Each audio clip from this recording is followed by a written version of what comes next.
একটি দেশের অর্থনৈতিক সার্বভৌমত্ব, আর্থিক স্থায়িত্ব এবং জাতীয় নিরাপত্তার জন্য সবচেয়ে বড় এবং অদৃশ্য হুমকিগুলোর একটি হলো মানি লন্ডারিং বা অবৈধ অর্থ পাচার প্রক্রিয়া।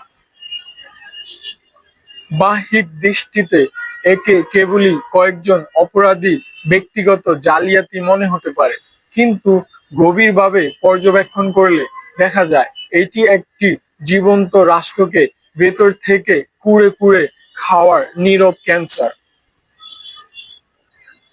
বৈশ্বিক অর্থনীতিতে বা অর্থনীতির পরিভাষায় মানি লন্ডারিং হলো অপরাধমূলক কর্মকাণ্ডের মধ্যে উপার্জিত কালো টাকা বা অবৈধ অর্থকে বিভিন্ন জটিল ও চক্রবেশী প্রক্রিয়ার মধ্যে দিয়ে বৈধ বা সাদা টাকা হিসেবে রূপান্তর করার একটি আন্তর্জাতিক কৌশল। মাদক ব্যবসা, অস্ত্র চোরাচালান, মানব পাচার, ঘুষ কিংবা রাষ্ট্রের মেগা প্রজেক্টের বাজেট থেকে চুরি করা এই বিশাল অঙ্কের টাকার উৎস আড়াল করতেই অপরাধীরা এই লন্ডারিং এর আশ্রয় নেয়। এই পুরো অপরাধমূলক নেটওয়ার্ক মূলত তিনটি সুনির্দিষ্ট ও অত্যন্ত সূক্ষ্ম ধাপে সম্পূর্ণ হয়, যার প্রথম এবং প্রাথমিক ধাপটি হলো প্লেসমেন্ট। এই ধাপে অপরাধীরা তাদের অবৈধভাবে অর্জিত বিপুল পরিমাণ নগদ অর্থকে প্রথমবার কোনো বৈধ আর্থিক ব্যবস্থা বা ব্যাংকিং চ্যানেলে প্রবেশ করানোর চেষ্টা করে। যেহেতু একসাথে অনেক নগদ টাকা ব্যাংকে জমা দিলে কেন্দ্রীয় ব্যাংকের গোয়েন্দা নজরদারিতে পড়ার ভয় থাকে, তাই তারা ছোট ছোট অঙ্কে বিভক্ত করে অসংখ্য বেনামি অ্যাকাউন্ট এই টাকা ছড়িয়ে দেয়। প্লেসমেন্ট সফলভাবে সম্পূর্ণ হওয়ার পর শুরু হয় এই অপরাধের সবচেয়ে জটিল এবং অন্ধকার ধাপ, যাকে অর্থনৈতিক পরিভাষায় বলা হয় লেয়ারিং। এই ধাপে অর্থের আসল উৎস বা মালিকের পরিচয় চিরতরে আড়াল করার জন্য দেশ বিদেশের বিভিন্ন অফশোর ব্যাংকিং অ্যাকাউন্ট একের পর এক অসংখ্য ভুয়া লেনদেন করা হয়। যখন অস্তিত্বহীন কোনো ভুয়ো বা সেল কোম্পানির নামে ইনভয়েস তৈরি করে, আবার কখনো আন্তর্জাতিক ক্রিপ্টোকারেন্সি বাজারে এই অর্থকে ট্রান্সফার করে ট্র্যাকিং সিস্টেমকে সম্পূর্ণ বন্ধ করে দেওয়া হয়। এই দীর্ঘ গোলক দাদা পার হওয়ার পর আসে শেষ এবং চূড়ান্ত ধাপ, যা ইনস্টিগ্রেশন নামে পরিচিত। এই ধাপে সেই ধোয়া তুলসী পাতা বনে যাওয়া অর্থ সম্পূর্ণ বৈধ সম্পত্তি, বিলাসবহুল রিয়েল এস্টেট কিংবা বড় কোনো নামী ব্যবসায়িক শেয়ার হিসেবে মূল অর্থতে পুনরায় প্রবেশ করে। তখন আইন প্রয়োগকারী সংস্থার পক্ষেও আর প্রমাণ করা সম্ভব হয় না যে এই বিশাল সাম্রাজ্যের পিছনে লুকিয়ে ছিল একটি বড় ধরনের ক্রাইম বা অপরাধের ইতিহাস। একটি উন্নয়নশীল বা উদীয়মান অর্থনীতির উপর এই মানি লন্ডারিং বা অর্থ পাচারের সামগ্রিক প্রভাব যে কতটা বিধ্বংসী তা শুনলে যে কোনো সচেতন নাগরিক শিউরে উঠবে।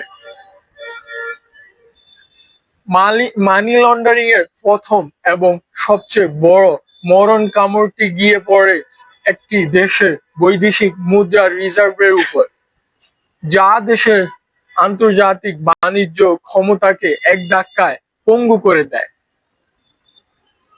হুন্ডি বা অন্য যে কোনো অবৈধ ডিজিটাল চ্যানেল যখন দেশের কোটি কোটি ডলার বাইরে চলে যায়, তখন দেশের কেন্দ্রীয় ব্যাংকে তীব্র ডলার সংকট দেখা দেয়। ডলারের এই কৃত্রিম সংকটের কারণে স্থানীয় মুদ্রা আন্তর্জাতিক বাজারে তার প্রকৃত মান ও ক্রয় ক্ষমতা মারাত্মকভাবে হারাতে শুরু করে। যখন একটি দেশের মুদ্রা দুর্বল হয়ে পড়ে, তখন তার সরাসরি প্রভাব পড়ে নিত্য প্রয়োজনীয় আমদানিকৃত পণ্যের বাজারে, যার ফলে দেশের জ্যামিতিক হারে মুদ্রাস্ফীতি বা দ্রব্যমূল্য বৃদ্ধি পায়। সাধারণ মানুষকে তখন চাল, ডাল, তেল কিংবা জীবন রক্ষাকারী ঔষধের জন্য দ্বিগুণ মূল্য চোকাতে হয়, অথচ তারা নিজেরাও জানেন না এর পিছনে আসল অপরাধী কারা। অর্থ পাচারের ফলে একটি রাষ্ট্র তার অভ্যন্তরীণ বিশাল অঙ্কের রাজস্ব বা কর আদায় থেকে বঞ্চিত হয়, যা সরকারের বাজেটকে সরাসরি সংকুচিত করে ফেলে। যখন দেশের বড় বড় ব্যবসায়ী বা প্রভাবশালী ব্যক্তিরা কর ফাঁকি দিয়ে টাকা বিদেশে পাচার করে, তখন সরকার বাধ্য হয়ে শিক্ষা, স্বাস্থ্য এবং অবকাঠামো খাতে বাজেট কমিয়ে দিতে বাধ্য হয়। রাষ্ট্রের উন্নয়নমূলক কাজ ব্যাহত হওয়ার কারণে দেশের সাধারণ মানুষের জীবনযাত্রার মান ক্রমশ নিচের দিকে নামতে শুরু করে। এর চেয়েও বড় ক্ষতি হয় দেশের মুক্ত বাজার অর্থনীতিতে, কারণ পাচার হওয়া কালো টাকা যখন হঠাৎ করে কোনো বৈধ ব্যবসায় প্রবেশ করে, তখন তা সৎ ব্যবসায়ীদের জন্য এক অসম ও ক্ষতিকর প্রতিযোগিতা তৈরি করে।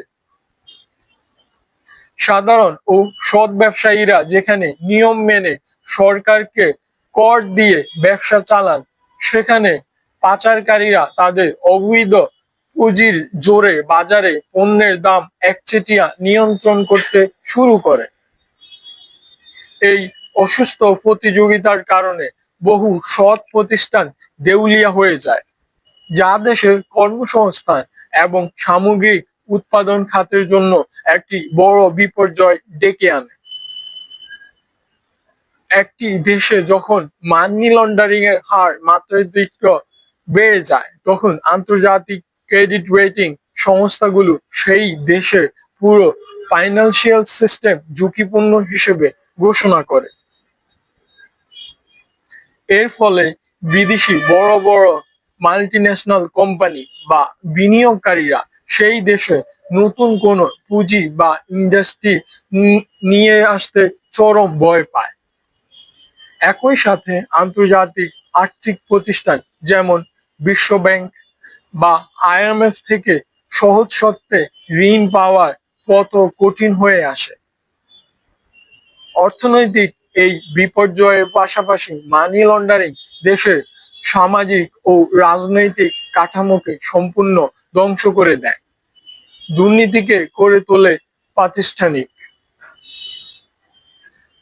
যখন অপরাধী এবং দুর্নীতিবাজরা দেখে যে তাদের অবৈধ আয় খুব সহজেই বিদেশে পাচার করে বিলাসবহুল জীবন যাপন করা সম্ভব, তখন সমাজে অপরাধের প্রবণতা বহু গুণ বেড়ে যায়।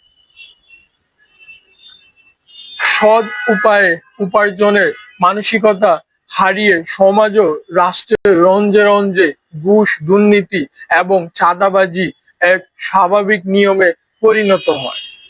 দেশের ব্যাংকিং সেক্টর এবং আর্থিক খাতের উপর থেকে সাধারণ মানুষের দীর্ঘদিনের আস্থা ও বিশ্বাস সম্পূর্ণভাবে হারিয়ে যাওয়ার পেছনেও এই বড় বড় অর্থ পাচার কেলেঙ্কারি দায়ী। মূলত মানি লন্ডারিং হলো একটি দেশের অর্থনীতির ভিতরে গড়ে ওঠা এমন এক নীরব ঘাতক, যা দেশের মানুষের রক্ত পানি করা পরিশ্রমের ফসলকে অন্য দেশে বন্টে পাচার করে দেয়। তাই একটি দেশের অর্থনৈতিক স্বাধীনতা টিকিয়ে রাখতে হলে শক্তিশালী আইন, ব্যাংকিং খাতের কঠোর সেন্ট্রাল নজরদারি এবং আন্তর্জাতিক মানদণ্ড মেনে এই পাচার চক্রকে গোড়া থেকে উপড়ে ফেলা ছাড়া অন্য কোনো বিকল্প নেই। ধন্যবাদ দর্শক বন্ধুরা, এতক্ষণ পর্যন্ত আমাদের সঙ্গে থাকার জন্য। আশা করি পরবর্তীতে অন্য কোনো ভিডিওতে আবারও আপনাদের সঙ্গে দেখা হবে। সেই পর্যন্ত ভালো থাকুন, সুস্থ থাকুন।